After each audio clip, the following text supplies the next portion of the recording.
안녕하세요. 흰수염고래 스포츠입니다. 찾아주셔서 정말 감사드립니다. 여러분, 질문을 좀 드리겠습니다.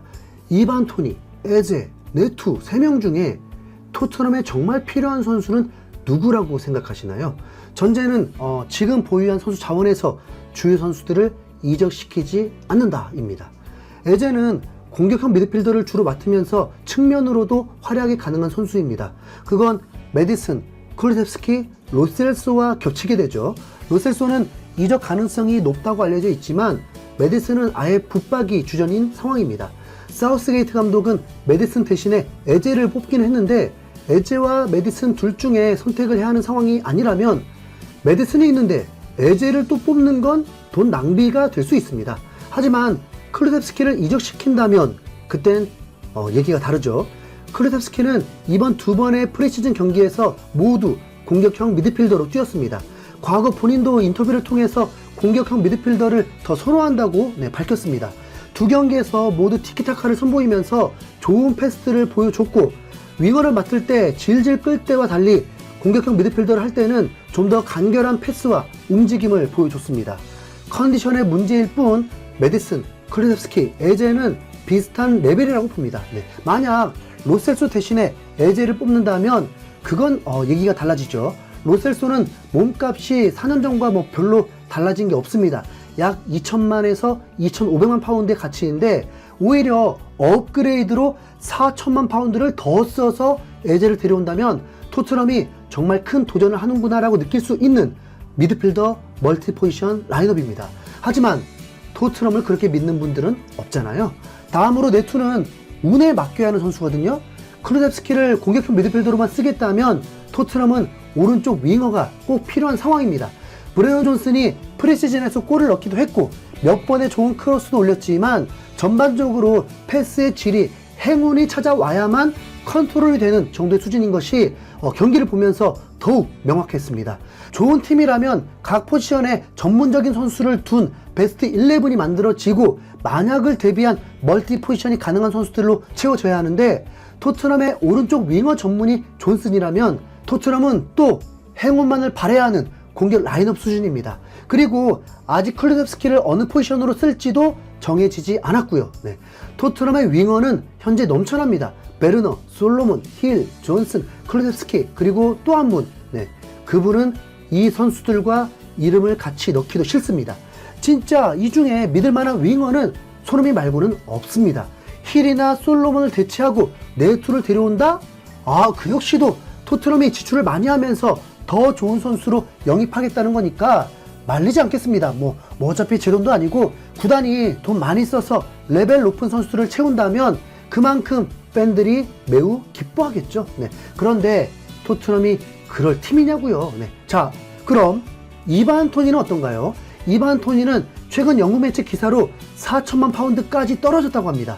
물론 이적이 1년 남은 선수 치고는 비싼 편이지만 케인의 백업 스트라이커이기도 합니다. 사우스게이트가 케인을 의지하지 않고 토니와 와킨스를 적극적으로 활용했다면 우승 가능했을 거라는 평가도 있죠. 토니는 몸값이 4천만 파운드로 히샬리송과 비슷하다고 해도 이 선수는 한 시즌에 20골을 넣어본 선수고 한 선수는 최다골이 11골인 선수입니다. 토트넘에 가장 필요한 선수가 이반 토니라는데 반대 의견이 있을까요? 손흥민은 이번 프리시즌에 모두 스트라이커로 나섰습니다. 솔직히 상대 선수들도 손흥민이 스트라이커일 때와 윙어일 때를 보면 스트라이커일 때 부담이 덜할 것입니다. 손흥민은 달리면서 드리블을 해야 장점이 부각이 됩니다. 스피드에 맞는 테크닉으로 상대 선수를 제낄 수도 있고 예리한 패스 아니면 어느 공간에서든 슈팅이 다 가능하니까 상대 선수는 부담스럽게 됩니다. 하지만 좁은 공간에서 손흥민은 좀 다릅니다. 우선 피지컬이 부딪혔을 때 해볼 만하다고 느껴지죠. 위압감이 사라지면서 상대 선수들이 수비하는데 편하게 됩니다. 정통 스트라이커는 우선 버틸 줄 알아야 하거든요. 거기다 박스 안에서 헤딩 경합에는 참여하지도 않습니다. 세트피스일 때 손흥민이 타겟인 적은 단 한 번도 없습니다. 손흥민도 스스로 몇 번을 자신은 정통 스트라이커가 아니라고 했고 히샬리송이 더 낫다고까지 했습니다. 만약 질문으로 케인, 히샬리송, 토니, 손흥민 4명의 선수 중에 포지션이 다른 선수는? 이라고 했을 때 아마 정답은 손흥민일 것입니다. 토트넘은 2반 토니 정도 되는 스트라이커가 필요하죠. 네. 영국 매체 TPR 풋볼은 토크스포츠 전문위원이 토트넘이 세계 최고로 꼽히는 4천만 파운드짜리 공격수를 빨리 영입해야 한다고 촉구했다라고 전하면서 스카이 스포츠의 엠브로즈가 주장했다고 했습니다. 엠브로즈는 토트넘은 공격수가 꼭 필요하다. 확실히 영입할 수 있는 유일한 선수라고 할 수 있는 공격수는 이반 토니다. 아스날도 토니를 노리고 있겠지만 토트넘만큼 절실하진 않다. 아스날은 지난 시즌 EPL에서 두 번째로 많은 91골을 넣은 팀이다라면서 토트넘이 절실함 측면에서 아스날을 압도한다고 했습니다. 토트넘은 실제로 지난 시즌 득점, 실점 모두 실패라고 봐야 합니다. 득점은 리그 7위 수준, 8위 뉴캐슬보다 11점이나 적었습니다. 그리고 실점은 61실점으로 최소 실점도 8위였습니다. 에버튼은 51실점밖에 하지 않았거든요. 그러면서도 5위를 한 것이 신기한 거죠.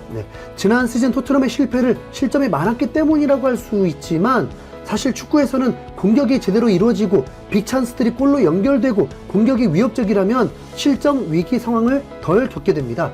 토트넘은 이번 시즌 점유율이 탑3급이었습니다. 그런데도 왜 실점이 많냐?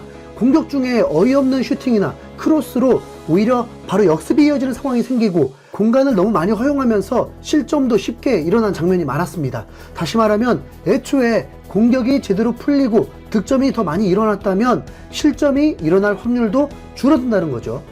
공격 과정만 좋으면 뭐합니까? 마무리가 되어야죠. 겨울 이적 시장 때는 영입도 빨라져서 뭔가 달라지나 싶었는데 지금은 별다른 소식이 없습니다.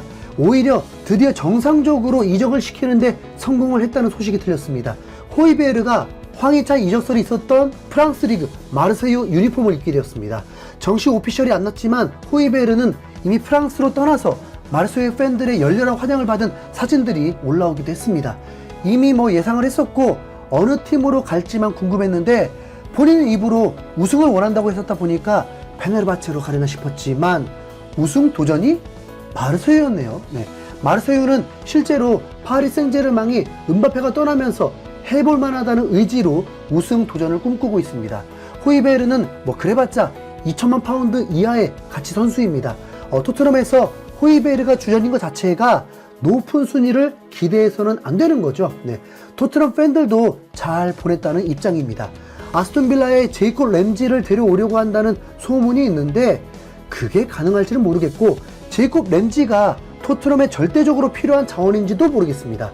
비수마와 교대할 확실한 수미 자원이어야 할 텐데요. 만약에 이번 프리시즌에서 아치그레이를 후반에 비수마 자리에 세웠다면 예상이라도 됐을 텐데 렌지 감독은 아치그레이를 수미도 아니고 풀백도 아니고 센터백으로 세워버렸습니다. 앞으로도 센터백을 한다는 건 아니고 렌지 감독의 의중을 아직 알 수 없다는 거죠.